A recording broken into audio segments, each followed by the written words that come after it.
Bom dia, turma. Vamos para o módulo 22, tá? Gráficos estatísticos. Objetos de conhecimentos, tipos de gráfico, interpretando dados estatísticos e uma situação-problema.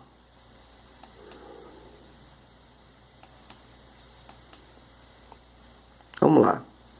Observando ao redor, percebemos que as representações gráficas presentes no dia a dia têm caráter informativo. O objetivo de um gráfico é apresentar ao leitor, de forma visual, os dados obtidos em uma pesquisa, facilitando assim a sua interpretação. Em razão de grandes diversidades de variáveis que podem estar envolvidas em uma pesquisa, existem diversos tipos de gráfico. Entre eles, o de barra, de coluna, de setores, de linha, são os mais utilizados e serão estudados nesse módulo. Para elaborar um gráfico, além de coletar os dados e apresentá-los de forma organizada, é necessário indicar os elementos que compõem título, fonte, eixo e legenda. Então, tá aqui, ó. Título indica o conteúdo do gráfico. Municípios com coleta seletiva no Brasil. Legenda mostra o que se refere a cada cor do gráfico. No caso aqui, só tem uma cor só, duas cores, vermelha e laranja. Eixo indica informações a respeito dos dados, quer dizer, a referência aqui dos anos. E a fonte indica de onde o gráfico ou os dados foram retirados. Agora vamos analisar um exemplo de cada tipo de gráfico para conhecer as principais características deles. Então, o primeiro, gráfico de barra. Nesse tipo de gráfico, os dados são representados por barras retangulares na horizontal, e o comprimento de cada barra é proporcional a determinado valor representado. Então, no caso aqui, vocês podem reparar, ó, menores de 15 anos está no meio de 45 e 50, então é o tamanho dele, tá? E aí aqui, ó, a legenda, que são as cores, o título, a fonte e o eixo. Ao observar o gráfico de barra do exemplo, podemos perceber que, nesse tipo de gráfico, o mais importante não é a precisão do valor numérico das informações, mas a facilidade que o gráfico proporciona para comparar os resultados de uma única categoria ou de todas elas. Analisando os dados do gráfico, podemos chegar a algumas conclusões. Entre as pessoas de mais 60 anos, o tipo de filme preferido é o documentário.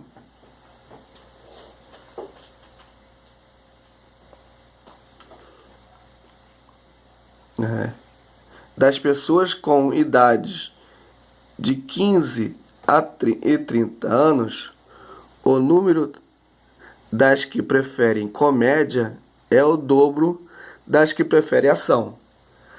Das pessoas de menores de 15 anos, o número das que preferem ação é igual ao número das que preferem comédia. Veja a seguir algumas características de um gráfico de barra. Característica: apresenta duas escalas ou eixo, uma vertical e uma horizontal. Os dados são representados por barras horizontais que indicam seus valores absolutos, ou seja, a quantidade total de cada categoria obteve.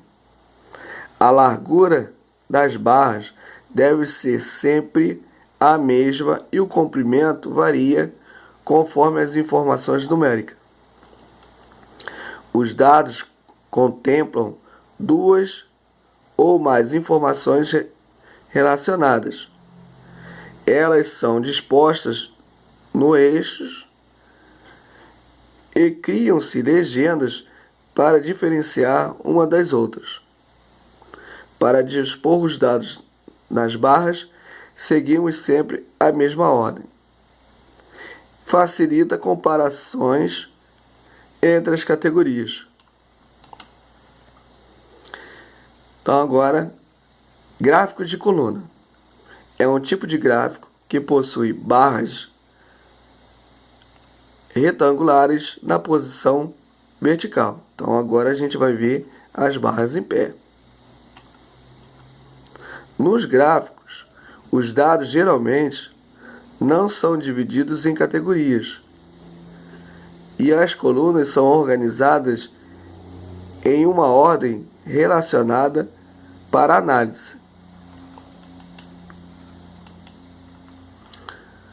No exemplo anterior, podemos analisar um gráfico construído com base no resultado de uma pesquisa de 37 alunos do sexto ano a respeito das quantidades de aparelhos celulares que eles já tiveram.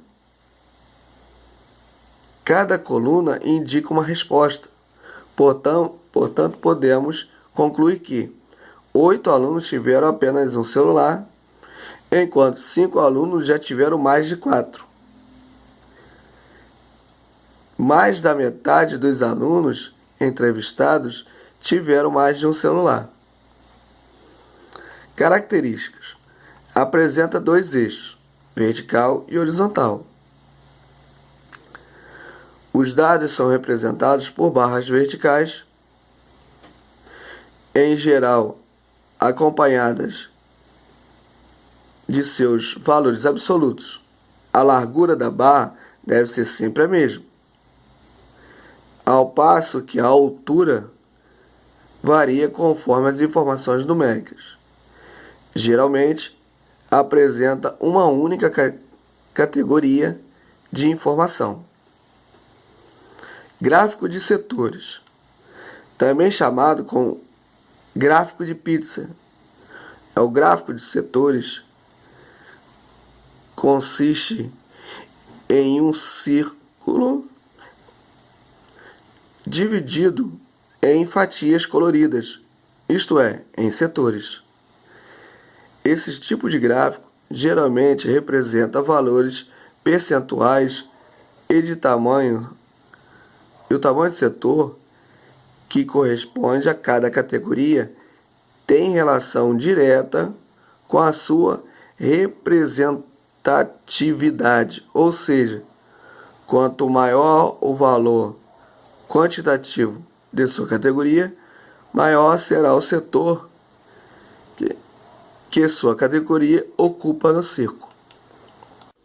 Quando temos muitas categorias, ou seja, muitos setores, não é indicado o uso desse tipo de gráfico, pois as informações ficam dispostas muito próximas uma das outras, dificultando a leitura, a comparação e a análise. Então aqui nós temos, esportes preferidos para os alunos do sexto ano: futebol, vôlei, basquete, natação e outros. Então quer dizer, 5 dá muito bem para você ver. Agora mais de 10, essas partezinhas aqui vão ficar muito juntinhas, então vai ficar muito difícil de entender. Nesse exemplo, podemos concluir que o esporte preferido dos alunos do sexto ano é o futebol, que é o azul, 40%. Nessa conclusão, seria possível, mesmo que não houvesse a porcentagem indicada, pois a categoria de futebol é a que ocupa a maior área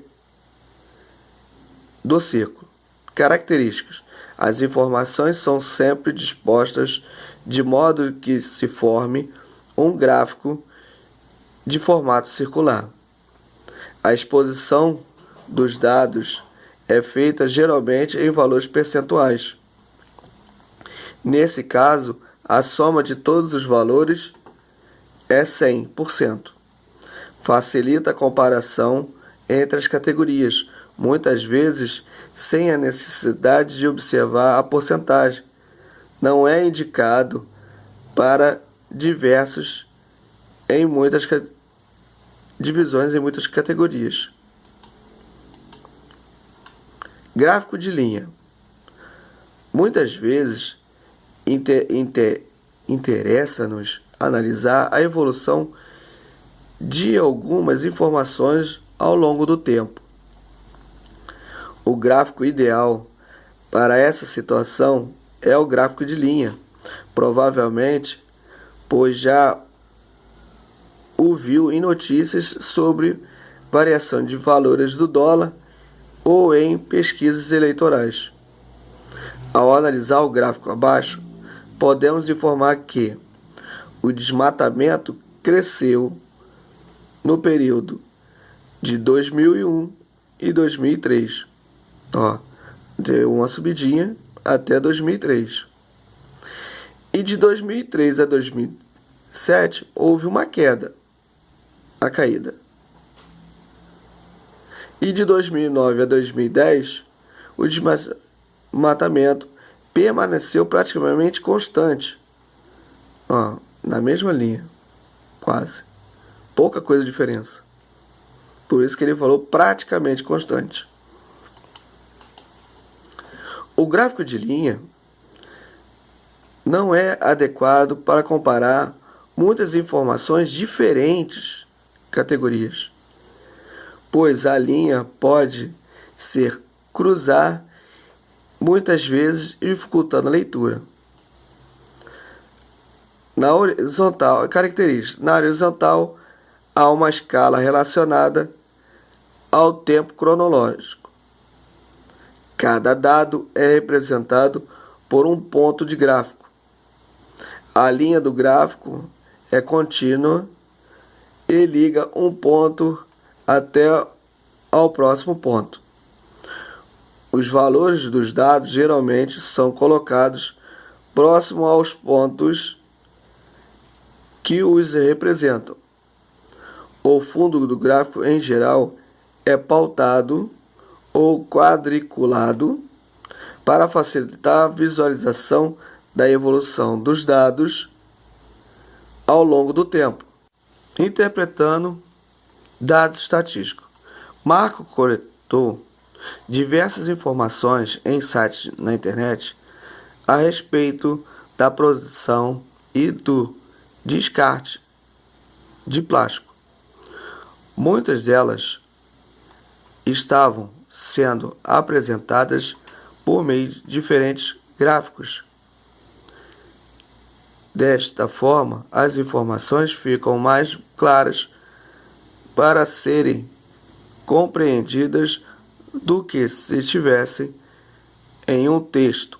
Observe uma tabela feita de um programa de planilha eletrônica e dois gráficos diferentes por Marcos, encontrados por Marcos em 2019.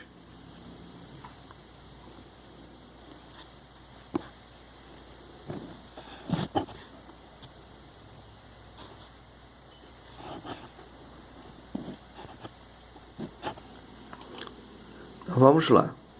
Então tá aqui a planilha, né? O gráfico, né, de colunas e o gráfico de barra. Quer dizer, olhando aqui fica difícil, porque ainda tem que procurar qual é o maior. Aqui não, aqui já só olhar na barra você vê qual é o maior. Né? No caso aqui é os Estados Unidos, com mais de 70 milhões. Nesse caso aqui é a Alemanha, a barra maior, e eu procurando aqui, o maior é os Estados Unidos. Com base nessas informações, reflita sobre as seguintes questões. A que conclusões podemos chegar? Letra B. Como você faria para descobrir a quantidade em toneladas reciclada por país? Essas perguntas serão respondidas no final do módulo, depois de analisarmos alguns tipos de gráficos. Seus elementos e como são organizadas as informações. No caso, já chegamos ao final do módulo. Então, vamos responder essas questões agora. Então, a que conclusões podemos chegar? É possível concluir que os Estados Unidos produziram maior quantidade de lixo plástico, enquanto o Canadá produz a menor quantidade. A Alemanha foi o país que mais reciclou, enquanto o Brasil foi o que menos reciclou. Que realidade, é dura. Letra B. Como você faria para descobrir a quantidade em toneladas recicladas pelo país? Para descobrir a quantidade em toneladas que cada um dos países apresentados reciclou, pode-se observar a porcentagem indicada em relação entre produção e reciclagem e calcular essa porcentagem do total plástico gerado. Por exemplo, Reino Unido produziu 7.994.284 e reciclou 31,45%. Logo, a quantidade reciclada em tonelada é... Então, eu vou pegar o que ele produziu vezes a porcentagem que reciclou. Transformo isso aqui numa fração, multiplico com o de cima e divido com o de baixo. Então, total reciclado foi 2.514.202,32. Situação problema. A diretora do colégio Maria Antonieta propôs à turma do sexto ano que fizesse uma eleição para escolher o representante de turma. Júlia e Camila foram as únicas que se candidataram. Desde o fim das inscrições até a data da votação, decorreram 3 semanas. Durante esse período foi realizada uma campanha eleitoral. O professor de matemática fez, com o auxílio da turma, um estudo semanal para analisar a intenção de votos dos alunos. Veja como foi a campanha das garotas e o resultado das pesquisas. Na primeira semana, Júlia disse aos colegas que tentaria resolver a distribuição semanal de aulas com a diretora, para excluir as ocorrências de 2 aulas seguidas da mesma disciplina. Camila prometeu falar com a diretora para abolir o uso obrigatório do uniforme. Nessa semana, Camila recebeu 68% de intenções de voto, enquanto Júlia recebeu 32%. Na segunda semana, Camila prometeu organizar melhor o uso da quadra nos intervalos. E Júlia prometeu criar um cineclube para os alunos assistirem os vídeos diferentes toda semana. Nessa semana, Júlia passou a ser a favorita com 54 de intenções de votos, enquanto Camila ficou com os outros 46. Na terceira e última semana, Júlia disparou na pesquisa quando propôs um intervalo de 10 minutos mais longos. Enquanto Camila prometeu que as provas não seriam todas na mesma semana. A pesquisa terminou com Júlia obtendo 67% de intenções de voto e com Camila obtendo 33%. Nessas condições, qual é o melhor tipo de gráfico para representar os dados obtidos com a pesquisa? Apresente esse gráfico. Então, a resolução. Como queremos acompanhar a intenção de votos dos alunos durante o período de tempo, o tipo de gráfico mais adequado é o de linha. Nesse caso, com as duas candidatas, o gráfico teria duas linhas. Uma para mostrar as intenções de votos em Camila e a outra para mostrar a intenção de votos em Júlia. Veja o gráfico construído com as informações. Então, a primeira semana, 68, 32. Segunda semana, 54 e 46. E na última e terceira semana, 67 e 33. Júlia é a cor clara, Camila a cor escura. Então, quem ganhou foi a Júlia. Exercício. Questões do livro, página 270, questões do 1 ao 6 e 271, questões 7 e 8. Fazer os cálculos no livro, caso não tenha espaço no livro, fazer no caderno e me mandar as fotos do exercício pronto. Um abraço a todos e até a próxima.